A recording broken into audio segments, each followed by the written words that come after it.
This is going to be a video review of the G&G Armament PM5 A5. This is their new AEG that was released in December of 2007. I've made my purchase in February 2008. We'll pull flanker tanker style with this. We're going from the rear of the weapon to the business end part you don't want to be looking down. Okay? Alright. First off, you will notice that's not a regular MP5 stock. Usually they're solid or they slide. Now, some people are going to be like, these are going to be the idiots. Okay, they're going to be like, oh my god, G36 stock on an MP5. How'd they do it? Easily, it's called take a UMP and put the stock on an MP5. Alright. Yep. It folds, locks in position, and great thing about this weapon, I'm just going to say, this is not meant to hold weight. Okay? They're never really meant to hold weight. Okay, I let my hand go, it falls into my lap, it hurt, because this weapon's heavy. Okay, it's not meant to hold weight, it's just there for storage, or if you want to go around a corner real quick. Okay, locks into position, button release. Okay, alright, now let's move on to the iron sight, and so I can get a closer view of the iron sight. Fold it. Alright. Beautiful little iron sights. Okay. The regular, just 4 aperture sights. Okay. And that depends on your lighting and the range to target. Okay. Let's go to the rail mount now, where my red dot's sitting. Okay. If anybody wants to know, red dot came from Walmart. Came with the weapon, this rail mount. Okay, it is a low profile rail mount, meaning when your sight is on it, like this one, and it's not mounted up higher, this thing gets in the way. You'll still see fine. The red dot has nothing, like this doesn't really get in the way of the red dot, but gets in the way. Alright. Now, let's move to the safety and selector switch. Now, it's a Navy style, ambidextrous, and for those of you that don't know what ambidextrous means, you can be either a right-handed shooter or a left-handed shooter and be able to use the selector switch. Now, I'm ambidextrous with the weapon. I can shoulder it any amount of ways. Regular, if I need to come around a corner, just like that. Or, if I want to, even sight like that. Alright? I don't really have a dominant side that I shoot with. Be it airsoft, real steel, anything. I can shoulder a shotgun and shoot clays on either side. And for those who've seen me shoot clays, they can testify. Okay? And also, what's really amazing about this weapon, it has a 3-round burst, 4-round burst, however many bursts you want to make it. Okay? It's called set it full auto and trigger control. That's the best burst you'll ever find. Okay? Because you can set it to how you want it. We'll move up to the Magwell now. Okay, regular little MP5 Magwell. The magazine that came with this weapon was a 200-round high cap magazine. You know the spiel with the little wheel at the bottom. Okay.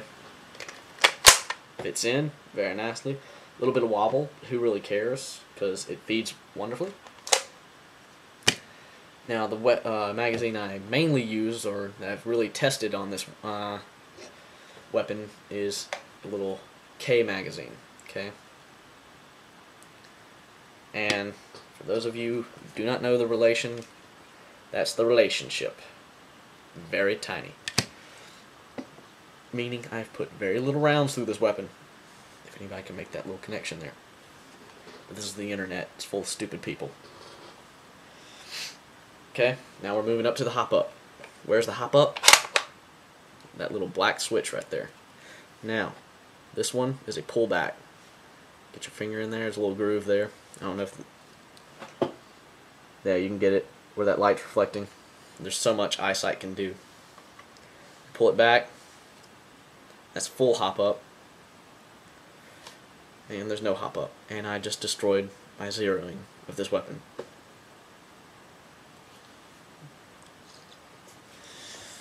Alright.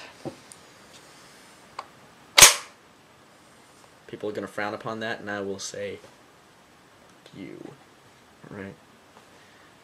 It can do it. It can handle it. But, would I suggest you do it? No.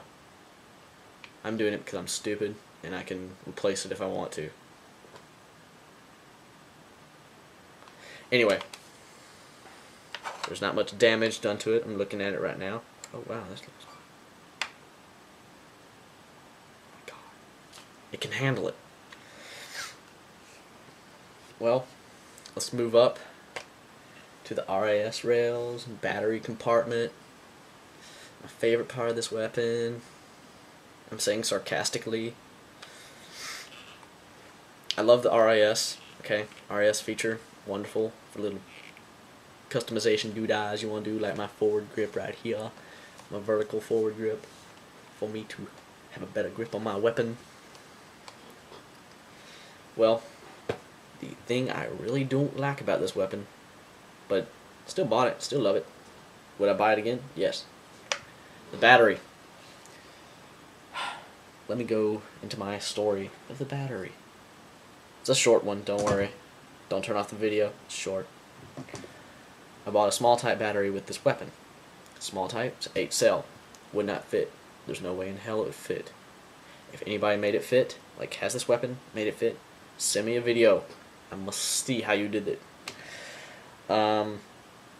So I went to a mini type battery that was from my friend's Echo 1 G36C. It didn't fit. Okay? Most MP5s, if they have a battery stored up here, they can fit a mini. This one can't.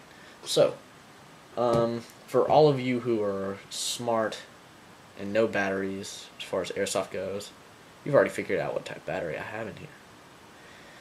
But for those of you who need to be baby fed, it's a nunchuck style. It is 9.6 volt, 1100 milliamp hour, 1100, 1200, same difference really. It'll advertise as a 1200, but then when you get it, it says 1100. You're like, what? Rate of fire is pretty good. I'm not going to fire it right now. I'm not going to discharge it. One, because I don't want to discharge it, because I'll let y'all see that on the rate of fire video, and testing stuff like that will be the next one. It took me a long time to get the nunchuck in. I had to wrestle with it. I didn't like it, but great. Alright, let's move on to the flash hider. Let's do this real quick, running out of time. It's orange. I'm going to change it. No thread cover. Well, that's your thread cover for me. It was the little 3-prong thing that fits over that ridiculously ugly, but we made it into a silencer. Gave it a little skull candy. It just fits over, twist, and it pops on. Okay? And it looks very nice, I must say. Very nice. Okay? There you have it. My review of the G&G PM5 A5 AEG. Firing test will be the next video. I promise.